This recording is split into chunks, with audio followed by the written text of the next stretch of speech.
ಕರೆದಾಗ ಹೋಗ್ತಾರೆ, ಹೈಕಮಾಂಡ್ ಕರೆದ್ರೆ ಕೆಪಿಸಿಸಿ ಅಧ್ಯಕ್ಷರು ಹೋಗ್ತಾರೆ, ಚೀಫ್ ಮಿನಿಸ್ಟರ್ ಹೋಗ್ತಾರೆ. ಅಲ್ಲಿ ಹೈಕಮಾಂಡ್ ಅವರು ಯಾವ ಉದ್ದೇಶದಿಂದ ಕರೆಸಿದ್ದಾರೆ ಅಂತಕ್ಕಂಥದ್ದನ್ನ ಮಂದಟ್ ಮಾಡ್ತಾರೆ.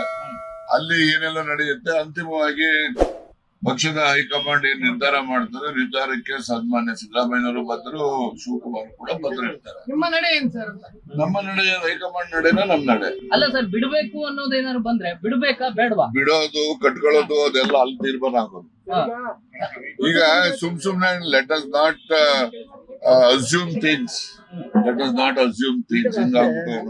ಹಂಗಾಗ್ಬಿಟ್ರೇನು ನೀವೇನ್ ಮಾಡ್ತೀರಿ? ಅವೆಲ್ಲ ಡಿ ಕೆ ಶಿವಕುಮಾರ್ ಕೊಟ್ಟ ಮಾತು ತಪ್ಪಬಾರದು, ಆ ರೀತಿ ಎಲ್ಲ ಮಾತನಾಡ್ತಾ ಇದಾರೆ ಸರ್. ಆಯ್ತಪ್ಪ, ಕೊಟ್ಟಿದ್ರೆ ತಗೊಂಡಿದ್ರೆ ಅದೆಲ್ಲ ಅಲ್ಲಿ ತೀರ್ಮಾನ ಆಗ್ತದಲ್ಲ. ಈಗ ಎಲ್ಲಿ ಡೆಲ್ಲಿ ಅವರು ಕರೆದ್ರೆ ಅಲ್ಲಿ ಅವ್ರು ಯಾರು ಕೊಟ್ಟಿದ್ರು ಮಾತು, ಯಾರೇನ್ ಮಾತು ಕೊಟ್ಟಿದ್ರು, ಯಾರೇನ್ ನಡ್ಕೊಂಡಿದ್ದಾರೆ ಮಾತಂತೆ, ಯಾರು ನಡೆದಿಲ್ಲ, ಇವೆಲ್ಲ ಚರ್ಚೆ ಅಲ್ಲಿ ಆಗ್ತದೆ, ಅಲ್ಲಿ ತೀರ್ಮಾನ ಆಗ್ತದೆ. ಅಂತಿಮವಾಗಿ ಹೈಕಮಾಂಡ್ ಏನ್ ತೀರ್ಮಾನ ಮಾಡ್ತಾರೆ.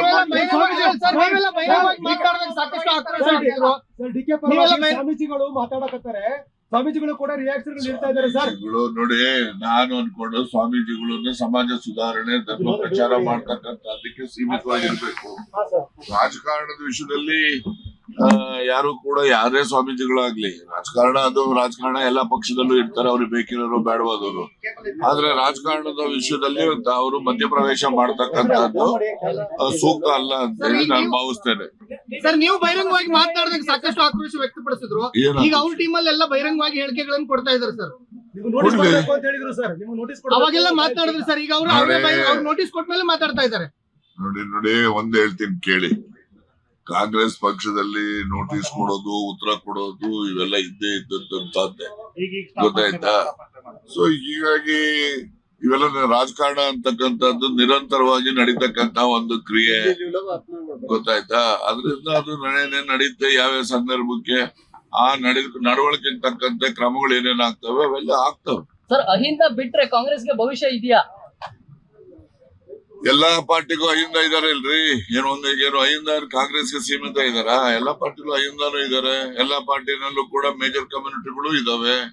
ಅದರಿಂದ ಯಾವುದೇ ಒಂದು ಪಕ್ಷ ಅಧಿಕಾರಕ್ಕೆ ಬರ್ಬೇಕಾದ್ರೆ ಸಮಾಜದ ಎಲ್ಲಾ ವರ್ಗಗಳ ಮತ ತೆಗೆದುಕೊಂಡ್ರೆ ಮಾತ್ರ ಸಾಧ್ಯ ಇರ್ತದೆ. ಯಾರು ಮಾಡ್ತಾವ್ರಿ ಸಹಿ ಸಂಗ್ರಹಣೆ? ಯಾರು ಮಾಡ್ತಾ ಇದಾರೆ? ಡಿ ಕೆ ಶಿವಕುಮಾರ್ ಅವ್ರ ಪರವಾಗಿ ಸಿಹಿ ಸಂಗ್ರಹ ಆಗ್ತಾ ಇದೆ. ಅವರ ಅಧ್ಯಕ್ಷರಾಗಿ ಸಹಿ ಸಂಗ್ರಹಣೆ ಮಾಡ್ತಕ್ಕಂತ ಪಕ್ಷ ವಿರೋಧಿ ಕೆಲಸ ಅವ್ರು ಮಾಡೋದಿಲ್ಲ ಅಂತ ನನಗೆ ವಿಶ್ವಾಸ ಇದೆ. ಆಯ್ತು, ಥ್ಯಾಂಕ್ ಯು. ನಿಮ್ ಪುತ್ರ ಅಮಿತ್ ಶಾ ಭೇಟಿಯಾಗಿ ನೀವು ಬಿಜೆಪಿ ಸೇರ್ತಾ ಇದ್ದಾರೆ ಅನ್ನೋ ಮಾತು ಸರ್.